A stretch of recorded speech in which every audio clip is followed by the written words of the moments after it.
Muito amados filhos da Livre, onde só há luz e tudo está bem clarinho em tua mente. Que lindo se vêem, estão bem limpos, sentados à mesa, prontos para ceiar do maná fresco com seu pai, sua mãe e todos seus irmãos. Recebam sem limites por ser obedientes e sair das trevas. Abba Pai. O tema de hoje é O Verbo se fez carne. Temos que ter claro o que significa verbo e assim poderá entender o que vamos explicar hoje. Então, o significado de verbo diz assim: os verbos são palavras que indicam uma ação realizada geralmente por uma pessoa, animal ou coisa.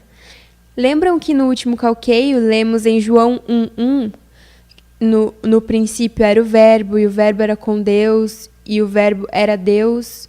E também lemos no verso 14, e aquele verbo foi feito carne e habitou entre nós e vimos sua glória, glória como do unigênito do Pai, cheio de graça e de verdade? Nós já sabemos que Deus é 2 em 1, verdade? Então, quando você lê ou escuta sobre Deus, está falando de Melquisedeque e Miguel, porque sua esposa esteve com ele. Quando Melquisedeque e Miguel se manifestaram em carne em Jesus de Nazaré e Maria, vocês não estiveram presentes para dizer que viram a glória do unigênito Filho, que na verdade é a unigênita esposa do Pai. A não estar presente neste tempo, entendemos que isso que está escrito é para este tempo, para nós. Então, o verbo foi feito carne ou a ação se fez carne? Já sabemos que um verbo é uma ação e não se pode ver a menos que uma pessoa esteja fazendo a ação, como o amor. Você não pode ver, não é um substantivo, senão uma ação. Poderia-se dizer que o verbo é um espírito ou um gênero. A Deus você não pode ver até que ele tome a ação de se colocar em um véu, então você pode vê-lo. E quando sejamos transformados, vamos poder ver sua imagem celestial. Agora a essência de Deus é o amor, e vocês foram criados por amor. Então, a única maneira que podem ver ou entender a magnitude desse amor é que Melquisedeque e Miguel sejam feitos carne e provem quanto os amam. Vamos ver o que diz em João capítulo 3, verso 16 ao 19, sobre esse ato de amor. Porque Deus amou ao mundo de tal maneira que deu o seu Filho unigênito, para que todo aquele que nele crê não pereça, mas tenha vida eterna. Porque Deus não enviou o seu Filho ao mundo para condenar o mundo, senão para que o mundo fosse salvo por ele. O que nele crê não é condenado, mas o que não crê já está condenado, porque não creu no nome do Filho unigênito de Deus. E esta é a condenação, que a luz veio ao mundo e os homens amaram mais as trevas do que a luz, porque suas obras eram más. Melquisedeque e Miguel amaram tanto o mundo aos seus, que se colocaram em carne para gerar os seus filhos de luz, para que cheguem à transformação e tenham vida eterna. Isso foi um ato de amor, o Verbo se fez carne. Não viemos condenar o mundo? Vocês acreditam que o que eu falo condena o mundo? A João o Batista o mataram por dar testemunho dessa luz em Jesus e Maria, que veio salvar o mundo. A luz veio uma vez mais ao mundo em José Luiz e Lisbeth, mas os seus não o receberam porque suas obras eram más. Não nos amam? Melhor nos odeiam? E sempre é da mesma maneira. Nós não mudamos, somos os mesmos pelos séculos dos séculos. Como vamos mudar se nosso amor é eterno e não flutua, senão que permanece igual de forte? Não acreditam que eu e ele somos um e por isso estão condenados? A Deus, sim, o recebem sozinho, mas não como esposa. Então, esse verbo ou ação se chama gênero Cristo, mas é um gênero. Outra vez é um verbo e não se vê até que está em um véu. Você não pode ver uma ação até que uma pessoa esteja fazendo, mas essa ação não se chama o nome da pessoa. Deus é amor, mas seu nome não é amor. A ação é amor, mas seu nome é Melquisedeque Miguel. Tampouco é Jesus Cristo. Jesus Cristo, na realidade, são duas palavras hebraicas unidas. Jessuá e Yehosuá, que é Yahvé salva, e Cristo, que é Messias, ungido ou consagrado. Certamente, o significado de meu nome, Lisbete, é consagrada para Deus. Seus nomes nos véus foram Jesus e Maria, naquele tempo. E neste tempo, seus véus, José Luiz e Lisbete. Então, quer dizer que o nome sobre todo nome não pode ser Jesus Cristo? Cristo é um gênero, como o diabo é um gênero. Lembram que nosso rei nos explicou sobre isso? O nome que é sobre todo nome é Melquisedeque e Miguel. Jesus de Nazaré foi Jesus Cristo homem, e quando ele voltou à luz inacessível, Maria foi Jesus Cristo homem. Lembram que o homem se fez à imagem de Deus, varão e fêmea, e José Luiz foi Jesus Cristo homem, e agora Lisbete é Jesus Cristo homem? Porque Jesus Cristo significa o ungido que salva. As únicas duas vezes no mundo que se manifestaram Jesus Cristo foi Melquisedeque e Miguel em duas etapas, para trazer a luz ao mundo ou a vida. Vamos ver um verso em 1 de João, capítulo 1, verso 1 ao 4, para que vocês vejam como João testifica sobre esse verbo de vida, e não estamos falando de João Batista, como falamos sobre ele no calqueio passado. Esse é João do Apocalipse. O que era desde o princípio, o que ouvimos, o que vimos com nossos olhos, o que contemplamos e as nossas mãos apalparam, isto proclamamos a respeito do verbo de vida, porque a vida se manifestou e a vimos e dela testemunhamos e vos anunciamos a vida eterna, a qual estava com o Pai e nos foi manifestada. O que vimos e ouvimos, isso anunciamos, para que vós também tenhais comunhão conosco. E nossa comunhão verdadeiramente é com o Pai e com seu Filho Jesus Cristo. Essas coisas escrevemos para que seu gozo seja completo. Isso do gozo completo aprenderam de João o Batista, o homem enviado por Deus para dar testemunho dessa luz entre eles dois. Mas veja como João diz que nossa comunhão verdadeiramente é com o Pai e com seu Filho, Jesus Cristo. Ele está falando de dois. Se você diz que o nome sobre todo nome é Jesus Cristo, então qual é o nome do Pai? Ou se você diz que Jesus Cristo é o Pai, então o Pai se colocou em Jesus para adquirir um nome? Em outras palavras, o Pai não tinha nome antes de se colocar no véu de Jesus? Se é assim, então o nome não é só Jesus, tem que ser José Luiz também, porque nesse véu estava o Pai. É ignorante dizer que o nome sobre todo nome é Jesus Cristo. Se Deus tem nome, é Melquisedeque e Miguel, e não tem nem princípio de dias, nem fim de vida. Claro que isso estava codificado só para os que têm ouvido para ouvir, os entendidos compreenderão. O único nome que Deus permitiu ver na Bíblia que não tem princípio nem fim é Melquisedeque. Não é Jesus Cristo. Jesus Cristo é o mediador entre Deus e os homens, como Messias ou como mensageiro. Em Filipenses 2, 1 ao 11, fala que deu esse nome sobre todo nome, claro, nessa dispensação, como era para nós, José Luiz de Jesus. Mas já não somos crianças, já passamos essa etapa e não podemos ficar estancados aí. Isso vai em espiral porque todo o escrito tem que se cumprir. As profecias têm que se cumprir. Mas se você está estancado na etapa de Jesus de Nazaré ou na etapa de José Luiz, não vai ver o cumprimento de todo o escrito. Sigamos lendo em João 11:25. Disse-lhe Jesus: Eu sou a ressurreição e a vida. Aquele que crê em mim, ainda que esteja morto, viverá. Jesus não morreu quando o crucificaram na cruz, aí foi que voltou a viver. Esteve morto no véu limitado, como da mesma maneira aconteceu com o véu de José Luiz. Veja como diz em João 10, do 17 ao 18. Por isso o Pai me ama, porque dou minha vida para retomá-la. Ninguém a tira de mim, mas eu mesmo a dou. Tenho autoridade para dá-la e para retomá-la. Este mandamento recebi de meu Pai.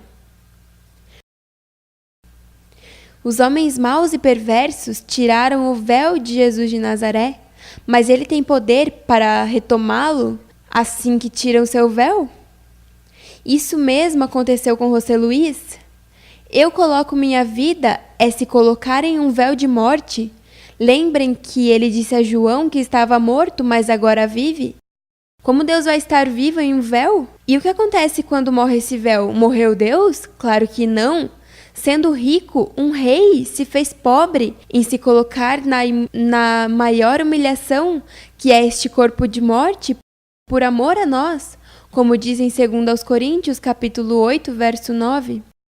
Porque já conheceis a graça de nosso Senhor Jesus Cristo, que sendo rico, por amor por vós se fez pobre, para que pela sua pobreza enriquecesseis.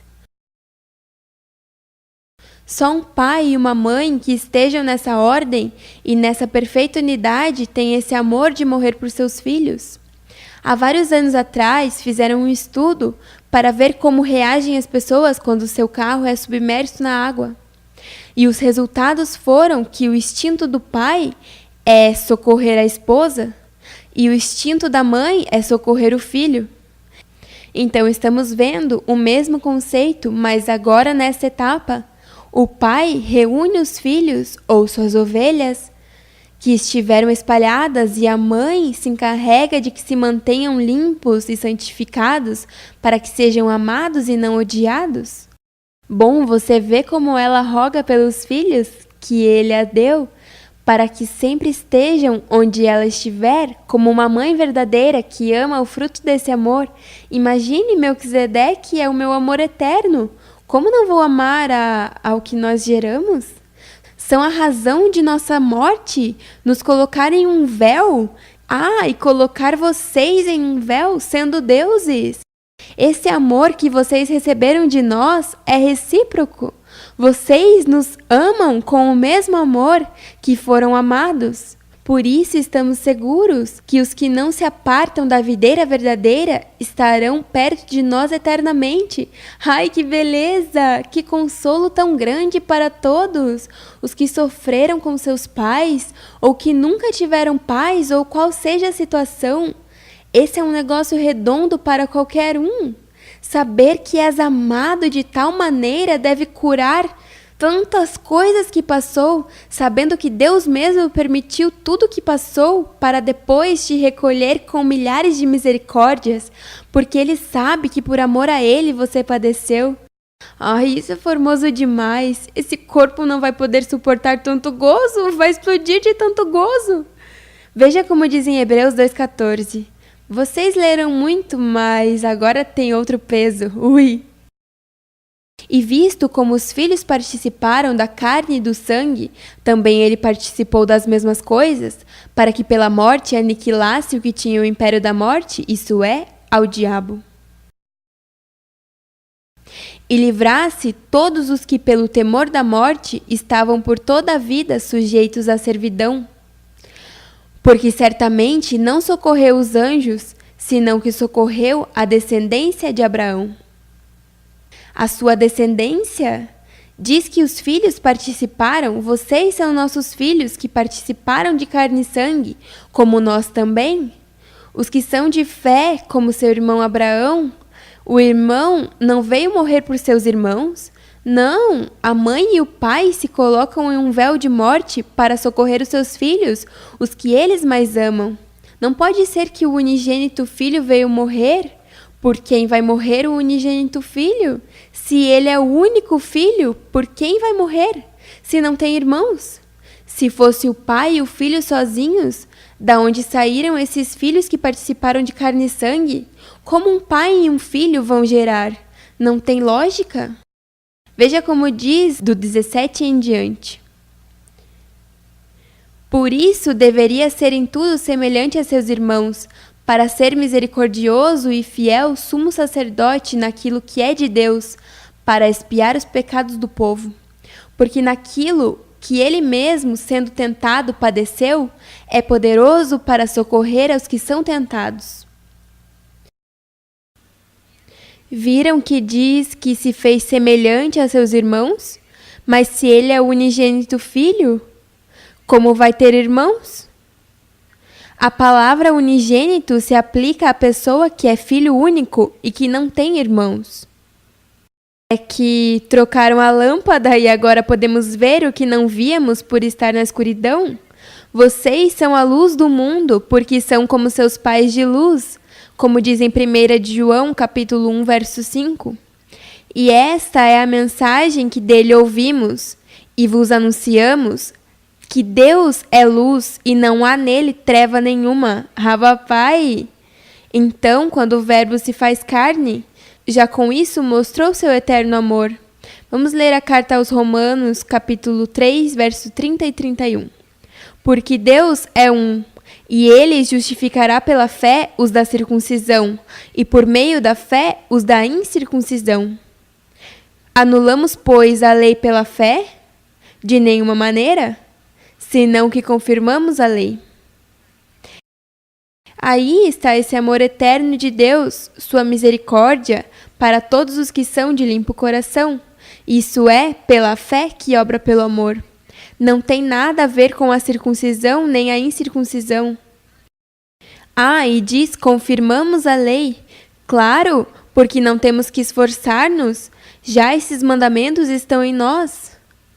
Nós não pensamos que não podemos nos portar mal porque a lei de Deus, a que deu aos homens, diz que não façamos? Não, porque se você ama seu próximo, está garantido que não vai fazer o contrário da lei. O amor não é uma palavra, é um verbo, uma ação. Você não pode me dizer te amo. Eu não vou acreditar porque me diz. Tem que mostrar-me com ações, porque o amor não se vê, senão que se manifesta em obras. Esse amor é a mostra entre Melquisedeque e Miguel, mas o mundo não o recebeu. Diz que aos seus veio e os seus não o receberam. Mas a todos os que o receberam, deu poder de ser feitos filhos de Deus, aos que creem em seu nome.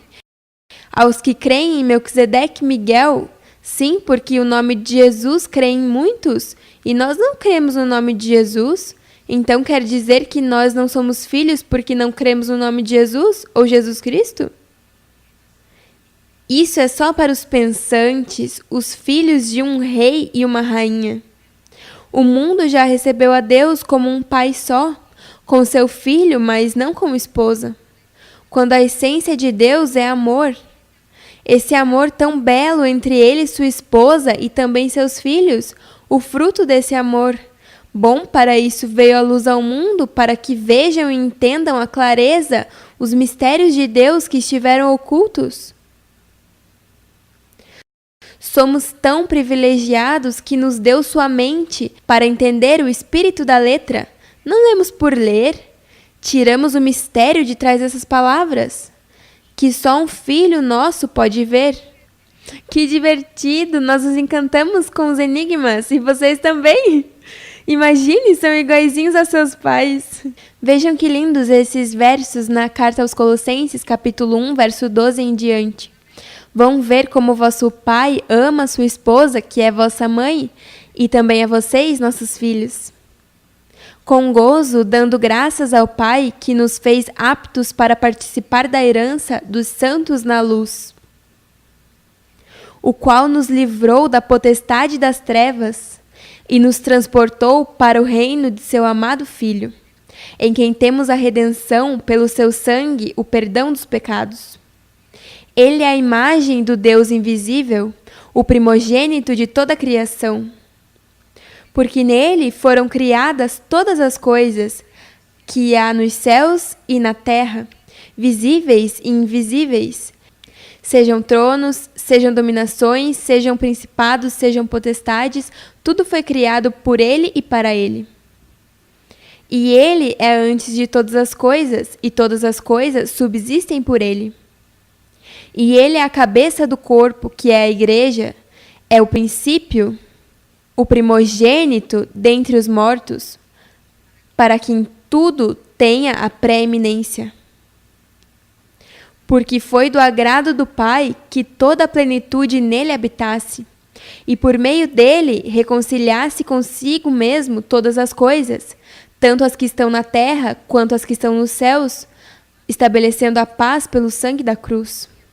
A vós também, que noutro tempo éreis estranhos e inimigos em vossa mente, fazendo obras más, agora contudo vos reconciliou em seu corpo de carne pela morte, para vos apresentar santos, sem mancha e irrepreensíveis diante dele. Se na verdade permanecerdes fundados e firmes na fé, e não vos moverdes da esperança do evangelho que tendes ouvido, o qual foi pregado a toda criatura que há debaixo do céu, e do qual eu, Paulo, fui feito ministro. Paulo teve o privilégio de escrever as 14 epístolas que foram o fundamento que José Luís usou como base. Lembrem-se que ele edificou sobre esse fundamento. Mas já estando o edifício terminado por José Luís, cabe a nós sobreedificar nesse edifício, que são os retoques de manter esse edifício sempre limpo e renovado, que é a fé que obra pelo amor. Isso é o que ele tem a mim fazendo com vocês. Vamos ver esses versos para que vocês possam ver o que quer dizer essa sobreedificação. Em 1 Coríntios, capítulo 3, verso 9 ao 13. Porque nós somos colaboradores de Deus, vós sois lavoura de Deus e edifício de Deus. Segundo a graça de Deus que me foi dada, eu, como perito arquiteto, pus o fundamento, e outro edifica sobre ele. Mas veja cada um como sobreedifica. Porque ninguém pode pôr outro fundamento, além do que já está posto, o qual é Jesus Cristo. E se alguém edificar sobre este fundamento, ouro, prata, pedras preciosas, madeira, feno, palha, a obra de cada um se manifestará, porque o dia a declarará. Porque pelo fogo será manifesta, e o fogo provará qual seja a obra de cada um. Edificar ouro, prata e pedras preciosas é o que vocês estão fazendo com o que foi ensinado sobre a verdade de Jesus Cristo. Os que sabem amar ao seu próximo e a seu inimigo, como ensinaram seus pais. E os que edificam madeira, feno e palha, são os filhos rebeldes ou desobedientes, que gostam mais das trevas do que da luz, estão nos deleites de sua carne e não se interessam pela luz. Ou tem a luz acesa ou apagada. Quando você está em um cômodo, não pode estar com a luz acesa e apagada ao mesmo tempo. Tem que escolher uma ou a outra. E quando tem a luz acesa, a escuridão acaba. Eu penso nesses filhos que foram arrastados e sinto dor por eles, porque vão passar muitas dores por ter seguido a esses homens maus e perversos.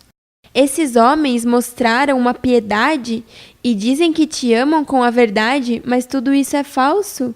Como você vai seguir a uma alma vivente que não pensou em ti antes de tentar estreitar sua mão? Se ele não tivesse mostrado sua confusão e sua tristeza, você teria ficado aí comendo, ainda que em teu ventre era amargo? Porque, amada, não sejam ingênuos. Este insensato estava bem gozoso. O vimos por meses, até que se pediu transparência com a semente da amada para o rei. Ele foi o único bispo a quem nunca se pediu conta. Ele disse que fazia 2 semanas que não dormia. Claro, faziam 2 semanas que pedimos a ele contas. Por que não pudestes ver que ele só pensou em seu ventre? Para esses que arrastaram um irmão não há misericórdia, mas sim há para os que são débeis na fé, os que foram arrastados por causa de emoções na carne, os que foram movidos com esse abanador.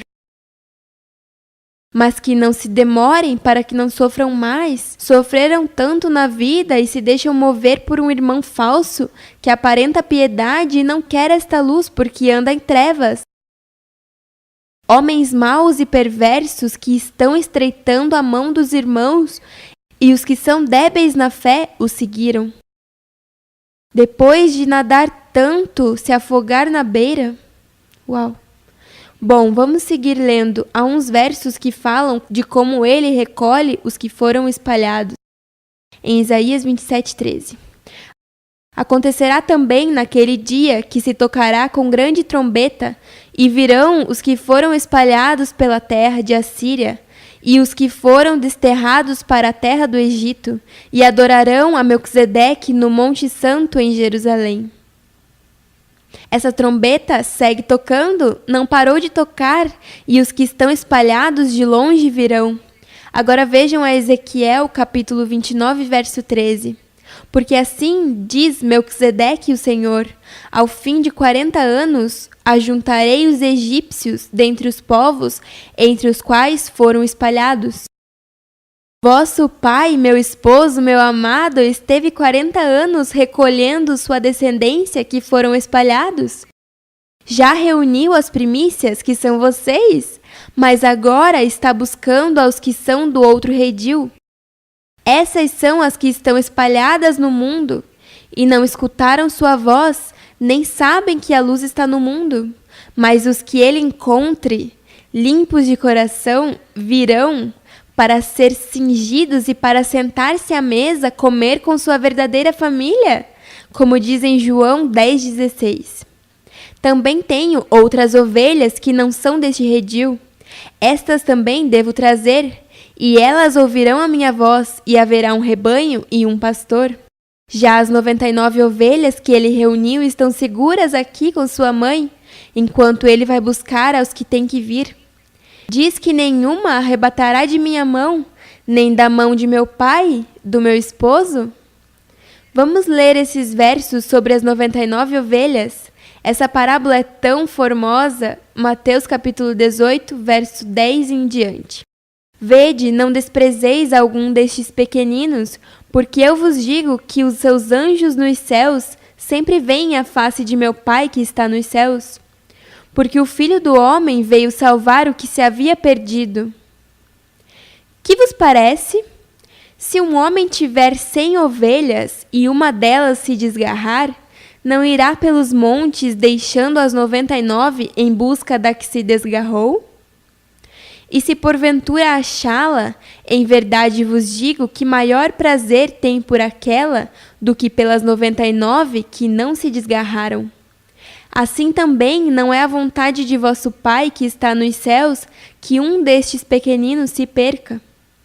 A arca só está em um lugar, que é onde está o povo do Senhor. Esses dois anjos que têm fixo o olhar representam a Melquisedeque e Miguel, os únicos que podem vir a salvar os seus. Só aqui está o trono da graça, de onde sai a palavra de Deus para seu povo, seus filhos. O que não entra pela porta do redil é ladrão e salteador. Estou falando dos que se acham pastores das ovelhas. Chame-se bispo, pastor, apóstolo. Bom, eles saberão os títulos que se põem. Vamos ver uns versos que falam sobre isso. Em João, capítulo 10, verso 1 ao 6.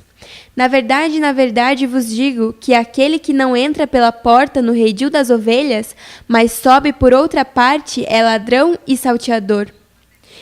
Aquele, porém, que entra pela porta é o pastor das ovelhas. A este o porteiro abre, e as ovelhas ouvem a sua voz, e a chama pelo nome às suas ovelhas, e as traz para fora. E quando tira para fora as suas ovelhas, vai diante delas, e as ovelhas o seguem, porque conhecem sua voz. Mas ao estranho não seguirão, antes fugirão dele, porque não conhecem a voz dos estranhos. Jesus disse-lhes essa parábola, mas eles não entenderam o que era que ele lhes dizia. Amada, o trono da graça não é um canal, nem é um satélite. É Deus mesmo falando a seus filhos amados.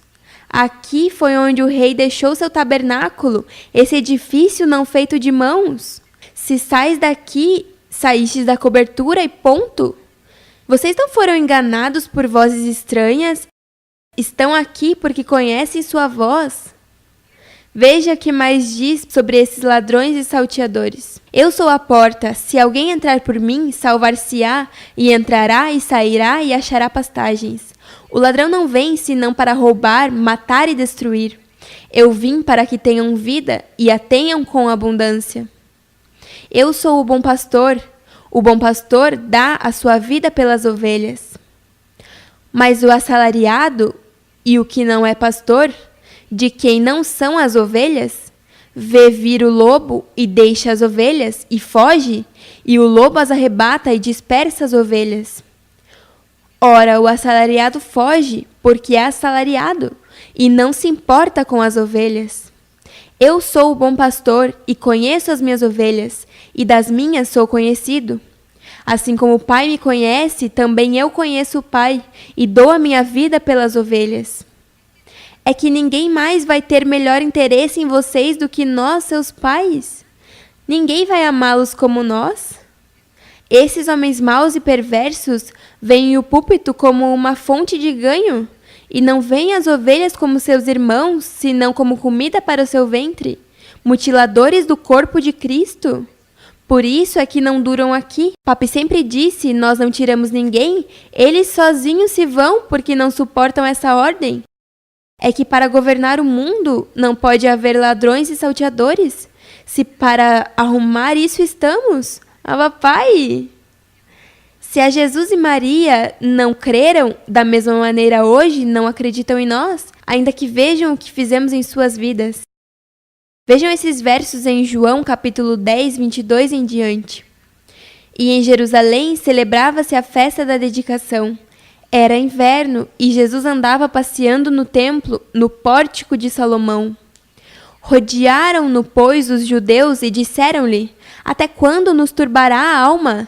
Se tu és o Cristo, dize-no-lo apertamente. Respondeu-lhes Jesus: Já vos tenho dito, e não o credes? As obras que eu faço em nome de meu Pai, essas testificam de mim. Mas vós não credes, porque não sois das minhas ovelhas, como já vos tenho dito. As minhas ovelhas ouvem a minha voz, e eu as conheço e me seguem. E dou-lhes a vida eterna, e nunca hão de perecer, e ninguém as arrebatará da minha mão. Meu Pai, que me as deu, é maior do que todos, e ninguém pode arrebatá-las da mão do meu Pai. Eu e o Pai somos um. Os judeus pegaram então outra vez em pedras para apedrejá-lo. Respondeu-lhes Jesus: Tenho-vos mostrado muitas obras boas procedentes de meu Pai. Por qual destas obras me apedrejais? Os judeus responderam dizendo-lhe: Não te apedrejamos por alguma boa obra, mas pela blasfêmia, porque sendo tu homem te fazes Deus a ti mesmo. Respondeu-lhes Jesus: Não está escrito na vossa lei, eu disse, sois deuses? Pois se a lei chamou deuses àqueles a quem a palavra de Deus foi dirigida, e a escritura não pode ser anulada, aquele a quem o Pai santificou e enviou ao mundo, vós dizeis blasfemas, porque disse: Hijo de Dios soy? Se não faço as obras de meu Pai, não me acrediteis. Mas se as faço e não credes em mim, credes nas obras, para que conheçais e acrediteis que o Pai está em mim e eu nele? Esta ordem que Melquisedeque e Miguel apresentam aos homens os turba e por isso não suportam e se vão. Eles dizem: não, para chegar à vida eterna não é assim, tem que ser mais fácil.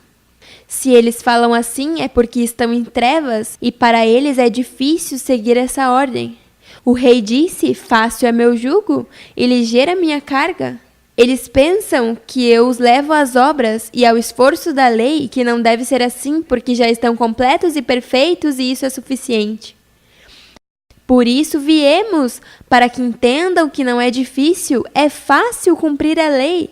Aos filhos da luz, nasce em nós e vem fácil guardar toda a lei. Mas é só para os que são imagem e semelhança nossa, os de limpo coração.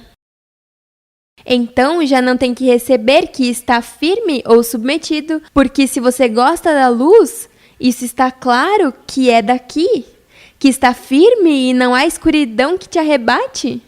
Então vocês são os únicos que de verdade honram a seu pai e sua mãe, como diz em Êxodo 20, verso 11 e 12. Porque em 6 dias fez Deus os céus e a terra, o mar e tudo o que neles há. E ao 7º dia descansou.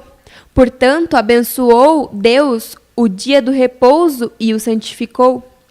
Honra teu pai e tua mãe, para que se prolonguem os teus dias na terra, que teu Deus te dá. Depois que terminam de criá-los e gerá-los, eles repousam, e o primeiro mandamento é honrar a teu pai e tua mãe.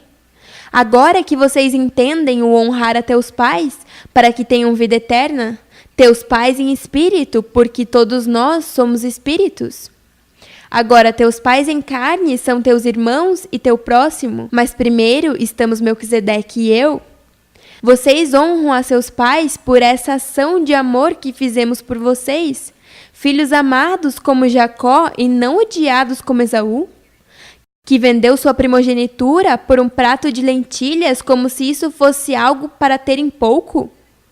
Vocês nunca fariam isso, vender esse tesouro de ser primícia por um prato de lentilhas?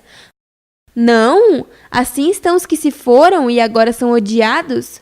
Só os que de verdade se equivocaram porque foram arrastados pelo engano dos falsos testemunhos podem voltar e não será levado em conta.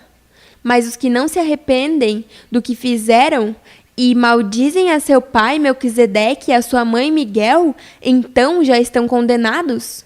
Veja como diz em Mateus 19, verso 16 em diante. E eis que, aproximando-se dele um jovem, disse-lhe: Bom mestre, que bem farei para conseguir a vida eterna? E ele disse-lhe: Por que me chamas bom? Não há bom senão um só, que é Deus. Se queres, porém, entrar na vida, guarda os mandamentos. Disse-lhe ele: Quais? E Jesus disse: Não matarás, não cometerás adultério, não furtarás, não dirás falso testemunho, honre teu pai e tua mãe, e amarás a teu próximo como a ti mesmo. Agora que se entende isso clarinho, honra Melquisedeque e Miguel, teus pais, e te darão vida eterna. E esse é o primeiro mandamento que tem promessa, como diz em Efésios 6:2. Então, filhos amados, podemos concluir que Jesus Cristo é o nome da ação de amor e não é o nome sobre todo nome, senão Melquisedeque, Miguel. Recebam sem limites por todos esses e-mails que nos enviaram. Com tanto amor, quero que saibam que lemos todos e pouco a pouco os respondemos, ok? Um abraço, os amamos sem limites, ainda que não temos que dizer, porque nossas ações demonstram. Abba Melquisedeque, até logo. Abençoados.